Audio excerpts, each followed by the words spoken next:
Just before I speak to a couple of special guests that we've got today and intro them, I just wanted to make a couple of comments in relation to the ability for the Chief Health Officer to continue to make rules, albeit very different rules than the ones we are currently living under, as our strategy continues to be successful.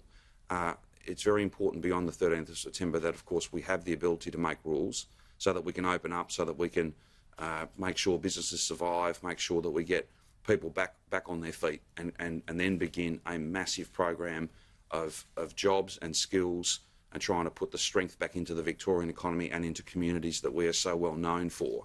I can report to you that we're having very, very productive discussions with the crossbench, and I'm very hopeful that we will get we will get an outcome that allows the Chief Health Officer to continue to do his important work, allows all of the team to continue to make decisions based on science and evidence that are proportionate to the challenges we face, that will underpin us opening up. I think we've just got to think for a moment. Imagine the plight of a business that were to open up in just a few weeks' time, and then we don't have the power to keep people who've got this virus at home. So that becomes a kind of an honesty policy. Even a handful of those people perhaps make the wrong choice, and this gets away from us again. Imagine the impact on that business. Imagine the impact on staff. Imagine the impact across the board. There are some basics here, and the ability with legal authority to make sure that someone who is positive with this virus stays at home and stays safe away from other people. You simply can't have an opening up strategy unless you've got the ability to make those sorts of rules. Not the stage 4 hard lockdown rules. We're working as hard as we can to get past those, to get well and truly beyond those. But the key to opening up is not going from stage 4 to stage 0, where there are no rules. There has to be a framework, and it does cover simple things like risky industries, dangerous industries from a COVID-19 point of view, having compulsory safety plans. Things like people who are positive having to stay at home for that 14-day period. We're having very productive discussions, as we always do, productive discussions with the crossbench, and we're very confident that we'll be able to get an outcome that both protects public health, but just as importantly, allows us to plan for the future with some certainty, not for a week or a month, but for many months. The ability to plan an opening up, a proper plan of jobs and recovery, that's only possible if you've got the certainty of being able to put rules in place, common sense rules, rules that are proportionate, not just for a very short period of time, but for a longer period of time. That's what we're driving at here. That's what we want to try and achieve.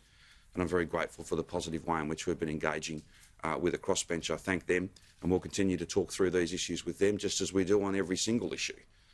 This is, again, I want to make the point to every single Victorian, we will need rules for many months to come, but they will be about making sure that we can recover, making sure that we can rebuild, making sure that we can open up and find that COVID normal. Then, of course, thanks to the amazing work of scientists, researchers, clinicians across the world, but very well led right here in our state, hopefully then we have a vaccine as soon as we can, other treatments that will allow us to not so much be in a COVID normal, but in something that is much closer to normal, the sort of space that we all want to get to.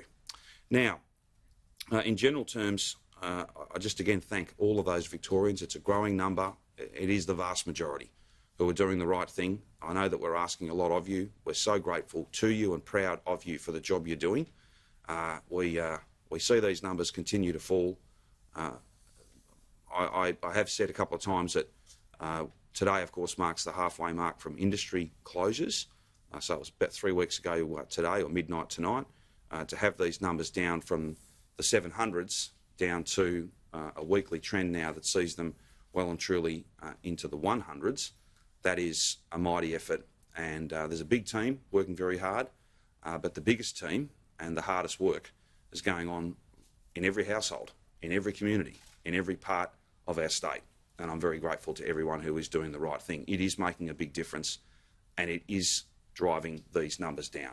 And once we get them down further, we'll be able, with rules, the lightest touch possible, only what's necessary and only for so long as it is necessary, we'll be able to begin that that challenging task, but one that I'm very hopeful about and very positive about. The task of rebuilding, the task of focusing exclusively on jobs and skills and strength. That's exactly where we're going to get to, but you can't get there with no rules at all. I wish that were the case, but of course I think everyone understands that's just not possible.